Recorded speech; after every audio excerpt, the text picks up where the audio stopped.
Hello students. आज हम अपना पहला वीडियो लेके आए हैं जो है 12th क्लास का पहला लेसन है जिसका नाम है द लास्ट लेसन।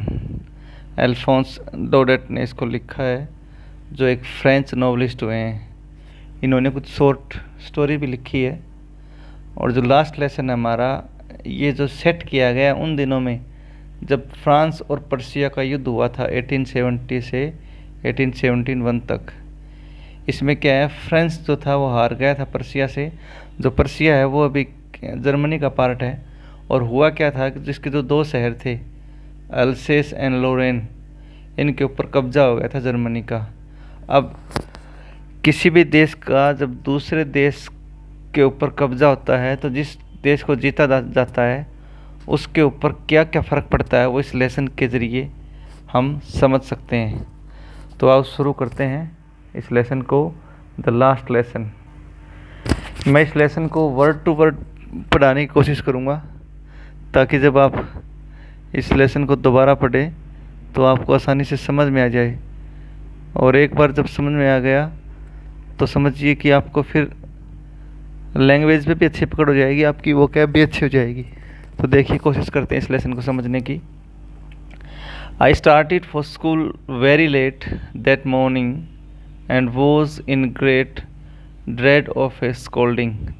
मैंने उस दिन स्कूल में थोड़ा जल्द लेट गया मैं उस सुबह, और मुझे डर भी था डांटे जाने का मेरे टीचर के द्वारा, specially because M Hamel had said that he would question us on participles.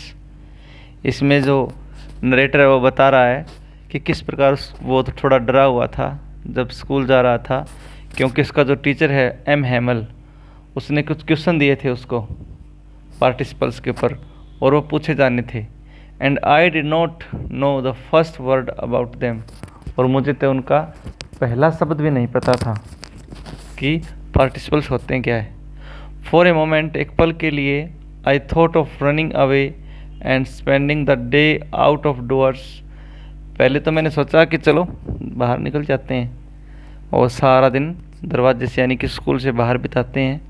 It was so warm so bright, क्योंकि यूरोपियन कंट्री में जब कभी कभी सनलाइट निकलती है तो वहाँ जश्न का माहौल होता है। तो कहता कि गर्मी थी, दिन जो था चमकीला था और मेरा मन कर रहा था कि मैं यहाँ से उड़न छू जाऊँ पंछियों की तरह। The birds were chirping at the edge of the woods, जंगल के किनारे जो पक्षी थे वो चिर्पिंग कर रहे थे, चहचहा रहे थे। And in the open field back of the sawmill the Prussian soldiers were drilling. जो सामिल थी उसके पीछे खुले खेतों में पर्शियन सोल्जर्स थे, वो ड्रिलिंग पर थे। It was all much more tempting than the rule of participles. जो पार्टिसिपल्स के रूल थे उससे तो कहीं ज़्यादा टेम्पटिंग, आकर्षित करने वाले ये दृश्य मुझे लग रहे थे। But I had the strength to resist and hurried off to school. लेकिन मैंने अपने आप को रोका इस टेम्पटेशन से और स्कूल की तरफ चल दिया। When I passed the town hall, there was a crowd in front of the bulletin board. Bulletin board जहाँ पे सारी खबरें छपती है कि क्या होने वाला क्या नहीं, वहाँ पे भीड़ लगी हुई थी।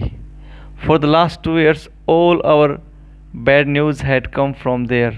पिछले 2 सालों से जितनी भी बुरी खबर थी वो सारी की सारी इस बुलेटिन बोर्ड से मिल रही थी हमें। The lost battles, the draft, the orders of the commanding officers, and I thought to myself without stopping, what can be the matter now? अब क्या बात हो सकती है, कोई ना कोई बुरी खबर ही मिलेगी। Then I hurried by as fast as, sorry एक मिनट दोबारा कर लेते हैं, I could go। तब मैं चल पड़ा फिर से तेज़ी से स्कूल की तरफ। द ब्लैक स्मिथ, लोहार, वॉचर, हु वॉज देयर, जो वहाँ था, विद हिज अप्रेंटिस, अपनी अप्रेंटिस के साथ, रीडिंग द बुलेटिन, बुलेटिन पढ़ रहा था। कॉल्ड आफ्टर मी, उसने मुझे बुलाया क्या, don't go so fast bub, you will get to your school in plenty of time, time पे पहुँच जाएगा, इतनी ज़्यादा जल्दबाजी मत कर। I thought he was making fun of me and reached Hamel's little garden all out of breath. सांसें फूल गई मेरी एम हैमल के छोटे से गार्डन में तक पहुंचने के लिए, मतलब स्कूल में पहुंचने के लिए। और हालांकि मुझे लगा कि वो मेरा मजाक बना रहा है, लेकिन मैं चलता रहा और उस एम हैमल के गार्डन पे पहुंचा। यूजुअली व्हेन स्कूल बिगन, प्राय जब स्कूल स्टार्ट होता है, there was a great bustle which could be heard out in the street, तो गली में भी सुनी जा सकता है शोर शराबा। The opening and closing of desk, desk के खोलने और बंद करने की आवाज़ें। लेसन्स रिपीटेड इन यूनिसन, एक ही आवाज़ में लेसन्स को रिपीट करते हुए बच्चे। वेरी लाउड, बहुत तेज़ आवाज़ में। With our hands over our ears to understand better, कानों पे हाथ रख के उनको अच्छे से समझा जा सकता है। जब कोई आवाज़ नॉइजी होती है तो कानों पे हाथ रख के उसको समझा जाता है कि क्या बोल रहा है। And the teacher's great ruler rapping on the table, और टीचर का जो रूलर टप टप करता हुआ टेबल के ऊपर, उसकी रैपिंग साउंड भी सुनी जा सकती है। But now it was all so still, लेकिन आज तो सब कुछ शांत था। I had counted on the commotion to get to my desk without being seen, but of course that day everything had to be as quiet as Sunday morning. जिस प्रकार Sunday morning को बिल्कुल सब कुछ शांत होता है, उस दिन तो वैसा ही सारा का सारा नज़ारा स्कूल का शांत था। और मैं चाहता था कि मैं बिना नोटिस किए अपने डेस्क पे बैठ जाऊं, लेकिन इतना ज़्यादा सन्नाटा होने की वजह से ऐसा मेरे लिए पॉसिबल नहीं था। दो the window I saw my classmates already in their places and M. Hamel walking up and down with his terrible iron ruler under his arm. मैंने देखा अपने क्लासमेट्स को जो पहले ही अपनी अपनी जगह पे आ गए थे, और एम हैमल को भी देखा जो इधर उधर क्लास में जा रहा था अपने भयंकर आयरन रूलर के साथ, जो उसने अपनी बाजू के नीचे दबाया हुआ था। I had to open the door and go in before everybody. मुझे तो जाना ही था भाई, सबके सामने दरवाज़ा खोलकर। You can imagine how I blast and how frightened I was. आप इमेजिन कर सकते हैं कि मैं कितना शर्माया हुआ और कितना डरा हुआ था उस समय, क्योंकि जब कोई क्लास में एंटर करता है और भीड़ होती है पहले से ही, तो थोड़ी सी ना हेजिटेशन होती है, और वही हेजिटेशन, घबराहट, शर्माहट सारी वो फील कर रहा था। बट नथिंग हैपन, लेकिन कुछ भी नहीं हुआ। M Hamel saw me and said very kindly, got your place quickly little friends। Friends बच्चे का नाम है जो हमें अभी तक सारी स्टोरी बता रहा था, नरेटर है। We were beginning without you, लेकिन एम हैमल ने मेरी तरफ देखा और कहा बड़े ही प्यार से, अपने स्थान पे जाओ, जल्दी करो छोटे फ्रेंड्स, हम तुम्हारे बिना ही शुरू करने जा रहे थे। आई jumped over the bench and set down at my desk. मैं कूद कर बेंच की तरफ गया और नीचे बैठ गया डेस्क पर। Not till then when I had caught a little over my fright did I see that our teacher had on his beautiful green coat, his frilled shirt and the little black silk cap all embroidered that he never wore except on inspection and prize days। आप देख सकते हैं जो photo है, इसमें थोड़ा smart लग रहा है बुड्ढा एम हैमल है ये। इसकी स्पेशल ड्रेस है जो प्राय स्पेशल ओकेजन पे पहनता था, जिसने बताए हैं। तो आज उसने पहनी हुई थी, उसको देख के बड़ा उसको हैरानी हुई फ्रेंड्स को।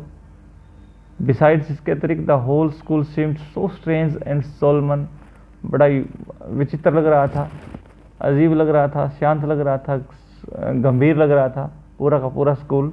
But the thing that surprised me most was to see on the back benches that were always empty। लेकिन जो चीज़ मुझे ज़्यादा हैरान कर रही थी वो ये थी कि जो पीछे के बेंच बिल्कुल खाली हुए करते थे पहले। The village people sitting quietly like ourselves, हमारी तरह गांव के लोग वहाँ पे बैठे हुए थे। Old Hauser with his 3 cornered hat, the former mayor, the former postmaster and several others besides। इसके अतिरिक्त और भी बहुत सारे। Everybody looked sad, हर कोई उदास था। And Hauser and bought an old primer, thumbed at the edge and he held it open on his knees with his great spectacles lying across the pages। जो फोटो में दिखाई दे रहा है यही है, खोल के रखा हुआ था उसने अपने नीज के ऊपर। चश्मा पहनी हुई है। While I was wondering about it all, जब मैं इन सभी चीज़ों के बारे में सोच रहा था, Hamel mounted his chair and in the same grave and gentle tone which he had used to me said, "My children, this is the last lesson I shall give you."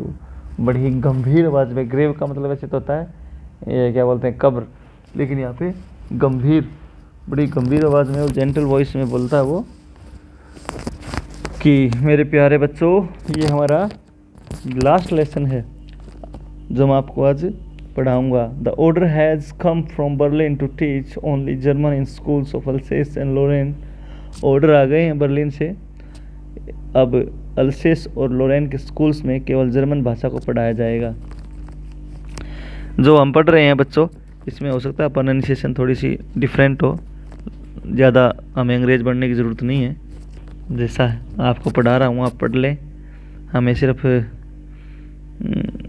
जो पढ़ाया जा रहा है उस पर कॉन्सेंट्रेट करना, ज़्यादा deeply नहीं लेना कि सर ने यहाँ प्रोनाउंसिएशन गलत कर दी, ये वर्ड गलत हो गया। The new master comes tomorrow, this is your last French lesson, I want you to be very attentive.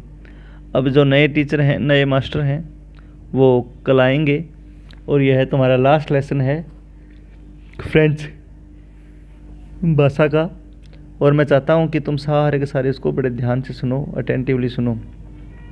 What a thunderclap those words was to me. एकदम मेरे लिए बड़े ही हैरानी भरे शब्द थे, जैसे कहते ना कुछ छाती पे आगे लग गया, हम हरियाणवी भाषा में बोलते हैं कई बार गाँव वाली में, वैसे ही ऐसा कुछ था कि मेरी छाती पे आगे लगे सारे शब्द वो। Oh the wretches that was what they had put up at the town hall. अब मुझे पता चला कि क्या हो रहा था। My last French lesson, why I hardly knew how to write, I should never learn any more, I must stop there then, oh how sorry I was for not learning my lessons, for seeking birds eggs or going sliding on the Saar. अब मुझे दुख हो रहा था कि अपने सारा time waste मैंने और ही कहीं वेस्ट कर दिया, मैंने कुछ भी नहीं सीखा था। My books that had seemed such a nuisance while ago, जो किताबें मेरे लिए पहले बर्डन का काम करती थी, सो हैवी टू कैरी, इतनी भारी थी मेरे लिए उठानी। My grammar and my history of the saints were old friends now that I could not give up. अब मैं उसे छोड़ नहीं सकता था। And mister M Hamel too, और एम हेमल को भी। The idea that he was going away, ये विचार सुनते ही कि वो दूर जा रहा है। That I should never see him again, मैं उसे दोबारा कभी नहीं मिल पाऊँगा। Made me forget all about his ruler and how cranky he was, मुझे सब कुछ बुला दिया कि वो कैसे टीचर थे, वो पीटते थे, धमकाते थे, डांटते थे, सब कुछ भूल गया। ये सोच के ये विचार आते कि वो मुझे हमेशा के लिए हमें छोड़ के जा रहे हैं। Poor man, it was in honor of this last lesson that he had put on his fine Sunday clothes, and now I understood. बेचारा, अब मुझे पता चला कि अपने लास्ट लेसन के सम्मान में उसने संडे क्लोथ्स पहने हुए हैं, और मुझे समझ में आ गया कि why the old man of the village were sitting there in the back of the room, कि गांव के लोग वहाँ पे क्यों बैठे हुए हैं कमरे के अंदर। It was because they were sorry too, क्योंकि उनको भी कहीं ना कहीं दुख था इस बात का, that they had not gone to school more, कि वो स्कूल नहीं गए थे। It was their way of thanking our master for his 40 years of faithful service and of showing their respect for the country that was theirs no more. और ये उनका तरीका था उनको धन्यवाद करने का हमारे मास्टर का,